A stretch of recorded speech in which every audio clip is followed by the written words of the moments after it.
Para pendengar yang kami hormati, selamat berjumpa kembali dengan RBM atau Reform Broadcasting Ministry dari Sekolah Tinggi Teologi Reform Indonesia yang ada di Kemang Utara, Jakarta Selatan. Dan kita sebagai satu sekolah yang mengoffer berbagai macam degree, menawarkan kepada para pendengar semuanya untuk betul-betul mempertimbangkan. Siapa tahu Tuhan sudah menyentuh hati kalian untuk ikut ambil bagian di dalam pekerjaannya yang kudus itu. Entah menjadi hamba Tuhan, yang nantinya menjadi pendeta di gereja, atau menjadi konselor, atau bahkan menjadi teolog yang akan mengajar dan sebagainya. Berbagai macam degree yang kami sediakan. Itu dari sarjana teologi sampai Master of Theology, bahkan di dalam Master of Theology in Counseling. Jadi silakan hubungin kami dengan nomor telepon 7990357. Dan kami ada ujian masuk pada bulan Januari, bulan Mei, dan bulan Juli. Nah, sekarang kita kembali kepada pembicaraan kita. Jadi para pendengar, kita masih di dalam topik cinta. Cukupkah itu?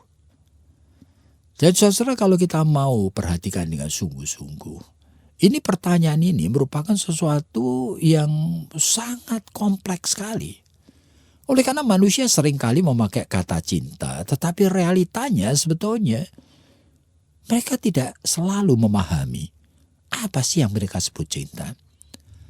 Bahkan di dalam sesi yang lalu, saya ingatkan supaya saudara memahami bahwa kita ini sudah bicara cinta seharusnya secara natural saja. Itu minimal punya 3 komponen, yaitu passion atau eros, intimasi atau philia, bahkan ada unsur storge atau parental love. Yang sebetulnya berkaitan dengan unsur rasional, decision, dan komitmen. Jadi cinta itu baru disebut cinta jikalau berbagai komponen ini ada. Tapi seringkali yang ada cuma satu komponen. Misalnya, dan hampir semuanya, itu kita jumpai banyak pemuda-pemudi yang mengikatkan diri dengan cepat hanya oleh karena ada unsur eros. Jadi keinginan untuk menikmati pacarnya. Oleh karena cantik mungkin, oleh karena seksi mungkin, oleh karena tubuhnya yang langsing mungkin, dan sebagainya. Nah, tetapi tidak memiliki akan 2 komponen yang lain. Bahkan kemudian di dalam proses perjalanan hidup ini seringkali saya temukan mula-mula dia pikir dia mempunyai cinta itu. Tetapi sebetulnya itu pun tidak ada. Jadi hanya dipakai, dimanipulir tubuhnya untuk memuaskan akan kebutuhan dorongan rangsangan seksual sesaat. Jadi beberapa bulan kemudian sudah bosan. Dan tidak punya apa-apa. Tetapi realitanya tetap diteruskan. Dan kepada orang-orang lain, salah satu atau keduanya mengatakan ya oleh karena mereka saling mencintai. Padahal cinta yang mereka sebut itu tidak punya intimasi. Yaitu ngapain? Mereka bertengkar terus. Pada cinta yang mereka sebut itu tidak punya intimasi oleh karena mereka itu. Bahkan kalau ngomong itu saling melukai. Dan apakah mereka itu juga betul-betul itu punya komitmen? Mereka juga tidak punya komitmen. Sehingga salah satu atau dua-duanya itu juga masih berpikir untuk betul-betul meninggalkan orang ini. Tetapi tidak bisa. Ini persoalannya. Inginkan dengan orang lain. Tetapi entah kenapa tidak bisa. Ya barangkali oleh karena sudah melibatkan kedua belah pihak orang tua. Nah, Dan ini orang ini sudah tidak ada gairah seks. Kecil sekali. Oleh karena sudah bosan. Dan tetap mereka menikah. Jadi saya melihat suatu skandal dari kehidupannya. Kadang-kadang membuat kita itu betul-betul merasa kecil hati. Bahwa betapa hidup ini seringkali menjadi seperti ini. Jadi pada saat kita berbicara mengenai cinta, cukupkah itu? Kadang-kadang kita tahu, bahkan yang disebut cinta pun sudah tidak ada. Tetapi orang masih berani menikah. Lalu dengan modal apa sebetulnya? Nah, modal nekat yang mereka miliki adalah modal survival instinct namanya. Itu adalah insting hanya untuk tetap bertahan hidup. Yang meneruskan kehidupan yang sudah dimulai, sistemnya bobrok sekalipun diterus-teruskan. Sampai ke jenjang pernikahan dan terus di dalam pernikahan. Ajaib, tetapi itu manusia. Jadi kita akan dengar apa yang Ibu Esther mau katakan mengenai skandal kehidupan ini. Jadi Pak, kalau tadi Bapak mengatakan bahwa sudah kehilangan alasan untuk mencintai, tapi pernikahan itu tetap dilakukan. Jadi kita bisa prediksi Pak, kalau begitu bahwa tidak lama lagi pasti mereka itu pasti bercerai begitu. Lah apakah kita sebagai anak-anak Tuhan itu bagaimana sih Pak menghadapi dilema yang seperti ini?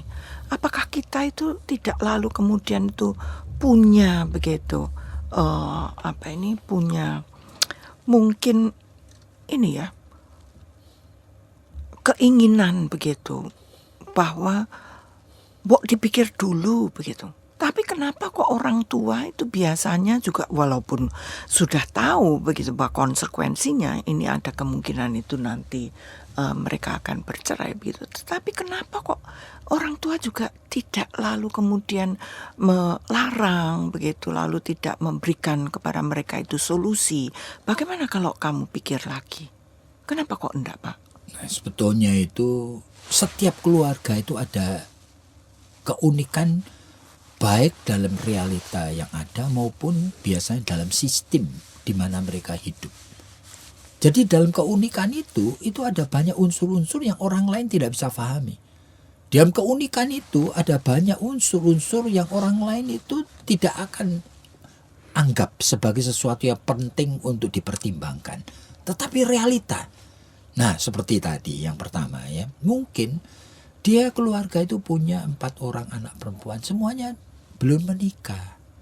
Dan ini salah satunya yang memberikan kepadanya itu keinginan untuk merasa bahwa sebagai orang tua ada juga gitu.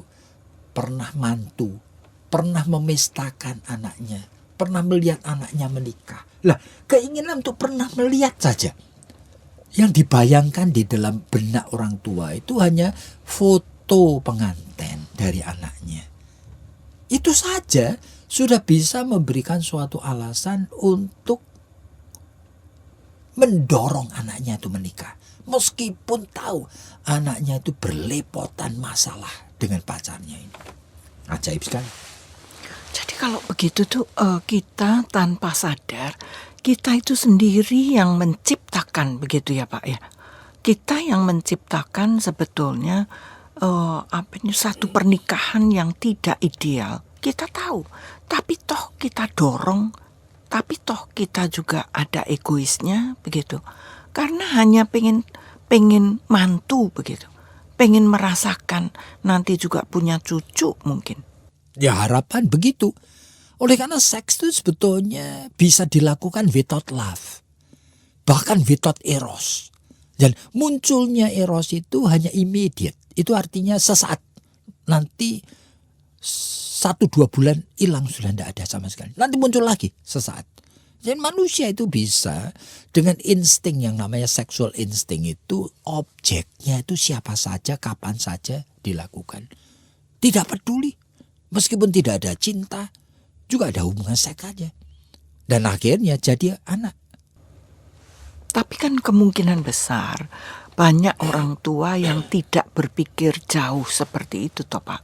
Maksudnya mereka ya dalam angan-angan ya sudahlah, dulu papa mama juga seperti itu, banyak konflik, banyak tidak cocok, tapi setelah tua toh juga kita bisa menyesuaikan diri gitu ya. Jadi ya sudahlah, kamu menikah aja.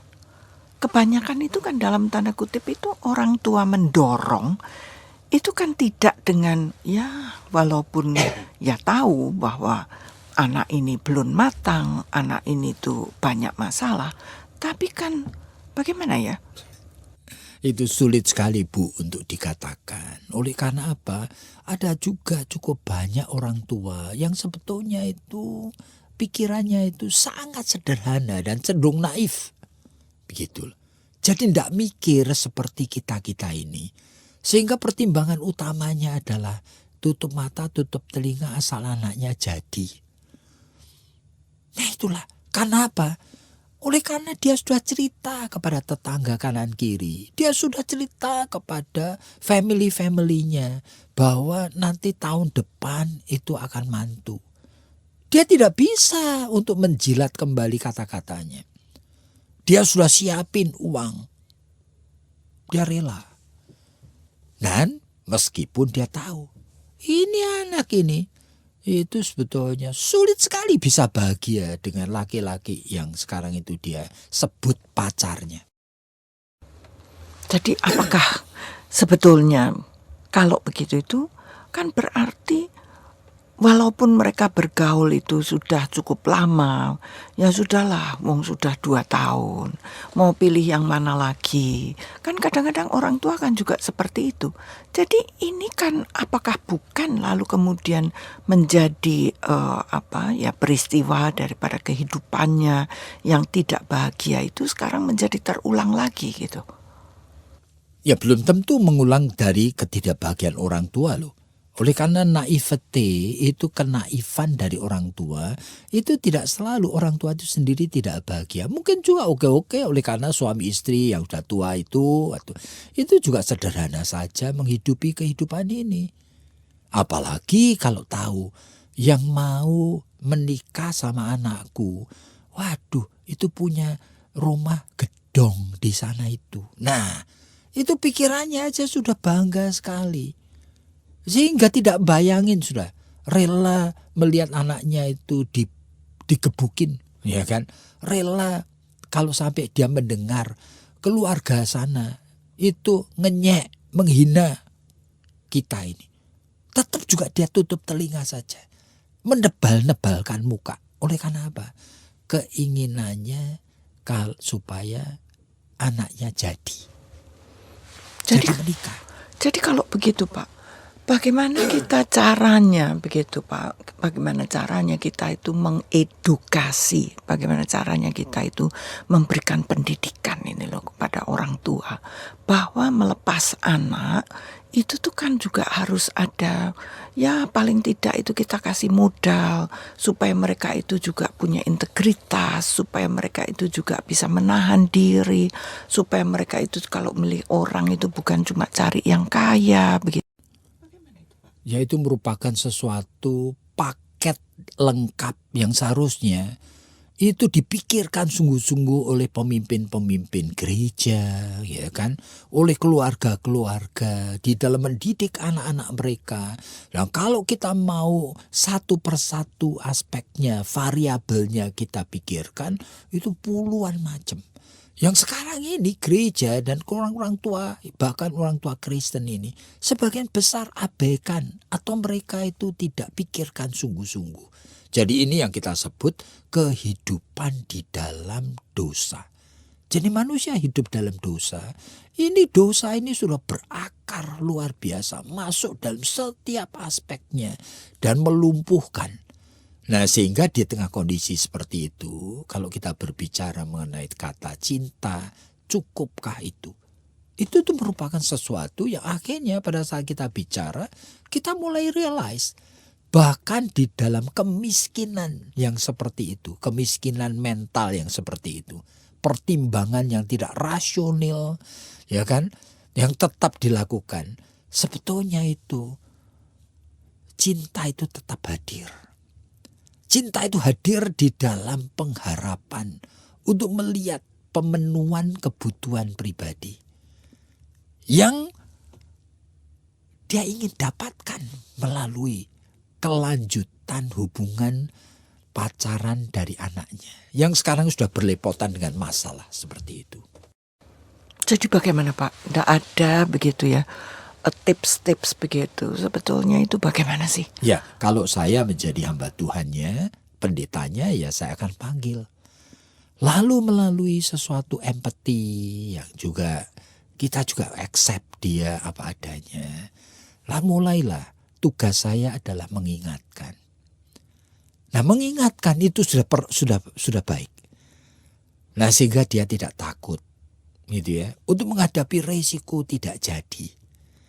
Tidak takut demi dignity anak manusia, yaitu anak perempuannya ini. Nah, supaya dia berani juga menghadapi risiko melihat anak-anaknya tidak menikah. Nah, itu merupakan sesuatu yang seharusnya jangan sampai dia sendiri menghina diri. Oleh karena yang memberi nilai itu sebetulnya siapa? Bahwa orang yang menikah pasti lebih berharga dari yang tidak menikah. Tidak ada. Jadi itu tuh tidak boleh penilaian daripada masyarakat yang keliru. Tidak boleh kita pakai untuk menilai diri sendiri dan menilai anak-anak kita. Jadi para pendengar yang kami hormati, memang hidup ini menjadi tragis pada saat kita bicara mengenai cinta. Cukupkah itu? Nah, jikalau Anda itu mulai kemudian bergumul dan ingin sekali untuk mengajukan berbagai macam pertanyaan, nah silakan hubungin kami di dalam pelayanan hotline kami 794 3829. Kiranya Tuhan memberkati Anda.